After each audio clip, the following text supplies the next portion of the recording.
petits padawans de la cuisine, on se retrouve aujourd'hui pour une nouvelle recette en vidéo et on va réaliser des meringues faciles. Vous allez voir, c'est hyper simple. Ça ne prend que 2 ingrédients. Dans le bol de mon robot, j'ai 4 blancs d'œufs et j'ai préparé 250 g de sucre.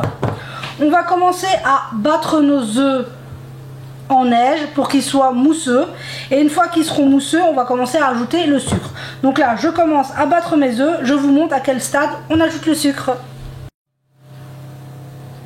Voilà, vous voyez, ils sont mousseux, et à ce stade, petit à petit, pendant que notre robot monte, on va ajouter notre sucre, et on veut que nos œufs soient, enfin nos blancs d'œufs soient bien fermes. Donc là, je fais ça et on se retrouve dans quelques instants. Et voilà, en quelques minutes, on obtient une belle meringue. Regardez-moi ça, bien brillante. Des œufs bien fermes, on obtient le beau bec d'oiseau. C'est ce qu'on veut obtenir.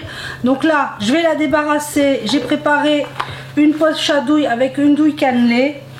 Vous pourriez faire des petits tas à la main comme vous voulez. Je vais remplir ma poche à douille et on se retrouve. Une fois qu'on a placé notre meringue dans notre poche à douille, il nous reste à faire les meringues comme on le souhaite, en rond, en bâtonnet, faites comme vous voulez. Là, je vais les dresser et on se retrouve dans quelques instants. Et voilà, j'ai poché mes œufs, mes blancs d'œufs sur ma plaque. J'en ai fait un peu de toutes les formes pour vous montrer que ça n'a aucune espèce d'importance. Vous les faites vraiment de la forme que vous souhaitez. Maintenant, on passe à la cuisson. Le four est préchauffé à 100 degrés. Et on est parti pour 1 heure de cuisson. On se retrouve une fois que nos meringues seront prêtes. Et voilà, on se retrouve. Mes meringues au bout d'1 heure de cuisson. On voit, elles sont parfaites.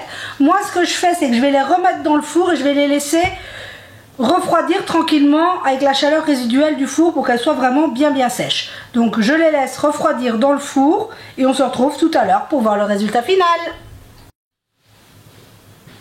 Et voilà, mes meringues ont eu le temps de refroidir.